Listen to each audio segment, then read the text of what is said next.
एक लंबे समय पहले एक गांव में आनंद, उसके माता पिता जानकी और रमैया, उसकी पत्नी नर्मदा और उसके बेटे नानी के साथ एक छोटे घर में रहता था।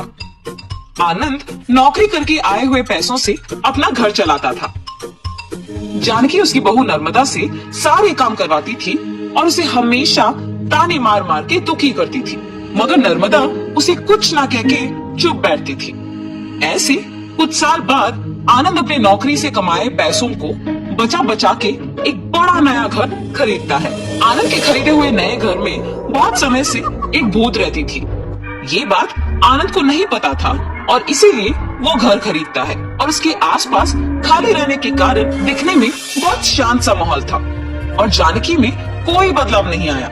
नए घर में जाने के पहले ही दिन नर्मदा की गलती के बिना ही उसे ताने मारती है। दुखी होकर नर्मदा बिना कुछ खाए और सोए अपने कमरे में जाकर रोती रहती है।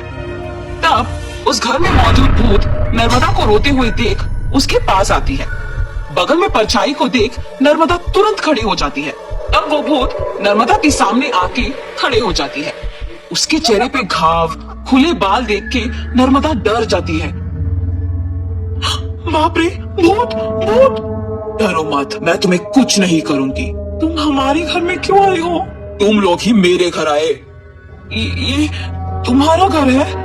हाँ, ये मेरा घर है। इसी में मैं मर गई। मेरे मरने के बाद ही तुम लोग यहाँ आए। ऐसे कह के अचानक नर्मदा में घुस जाती है। हा हा हा, ऐसे हंसते हुए सो जाती है। सुबह उठ के जब जानकी देखती है कि सारा काम वैसे का वैसे ही रह गया, तब नर्मदा नर्मदा बहुत बार बुलाने के बावजूद जब वो नहीं आती है तो जानकी ही उसके पास जाती है। हाँ, तुम अब तक उठी नहीं? नर्मदा नर्मदा उठो!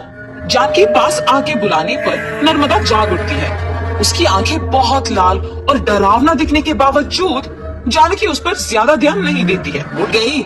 जाओ जाके सारा काम करके चाय बना के लाओ। मेरे ही सामने जोर से बात करके मुझे काम करने के लिए कह रही हो? ये कह के उसका हाथ जोर से पकड़ लेती है। नहीं, तुम कुछ मत करो। आज से सारा काम मैं ही करूंगी। मुझे छोड़ दो। जाओ जाके सारा काम करो। ठीक है ठीक है। ऐसे कह के जल्दी से सारे काम खत्म करती है। ये क्या सच में मेरी बहू है? इसके मुंह से कभी एक लफ्ज भी नहीं निकला और आज ये मुझसे सारा काम करवा रही है। तुरंत ये सब मुझे अपने बेटे को बताना होगा।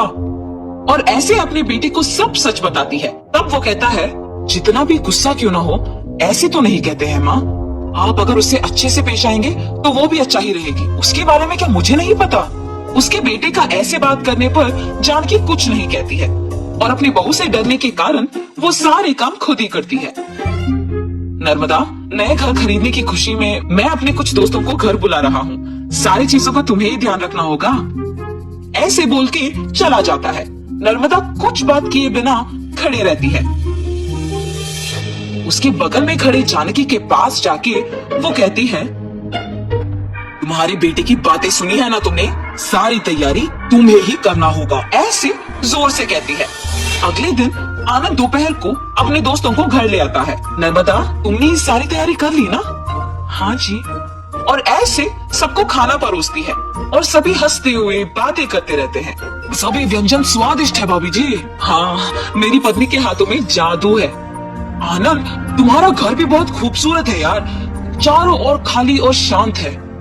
इस घर को देखते ही पसंद आ गया मुझे, इसीलिए इसे बचाए हुए सारे पैसों से खरीदा हूँ। अब इस घर का मालिक मैं हूँ। ऐसे आनंद कहता है। ये सुनते ही नर्मदा तुरंत भूत बन के अजीब आवाजें बनाती है।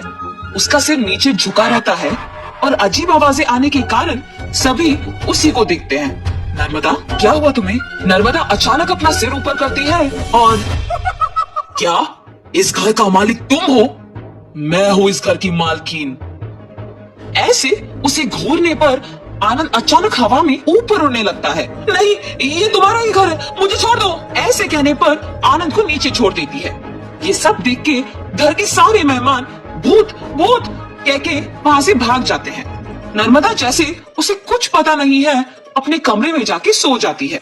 आनंद, कम से कम अब मेरी बातों का यकीन करोगे तुम? तुम्हारी पत्नी में भूत घुसी है, भूत। देखो आज उसने क्या कर दिया।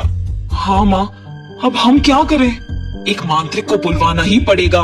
हाँ ठीक है माँ, कल उसी के पास जाएंगे। और ऐसे जब सब बैठे हुए थे, नर्मदा आती है और सभी डर जाते हैं। तब उन्हें देख कहती है, क्यों सब मुझे देख के डर रहे हैं? क्या हुआ तुम सबको? कुछ नहीं। अब आप तो कुछ भी कर सकते हो ना। क्या करना है मुझे? मैं जो बोलूंगा तुम नहीं कर पाओगी। मैं नहीं कर पाऊंगी? पहले बोलो। अच्छा, क्या तुम इस बोतल के अंदर घुस के वापस बाहर आ सकती हो? इतना ही? और मैं ये नहीं कर पाऊंगी?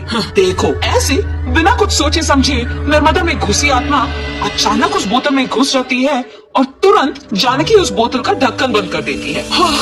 भूत को मैंने इस बोतल के अंदर बंद किया है, अब इसे गांव के अंत में फेंक के आना होगा। और ऐसे उस बोतल को गांव के एकदम अंत में फेंक के आ जाती है। तब से जानकी अपनी गलती सुधार के अपनी बहू को ताने मारना बंद कर देती है। भूत के चले जाने पर सभी उनके नए घर में खुशी से जीते हैं।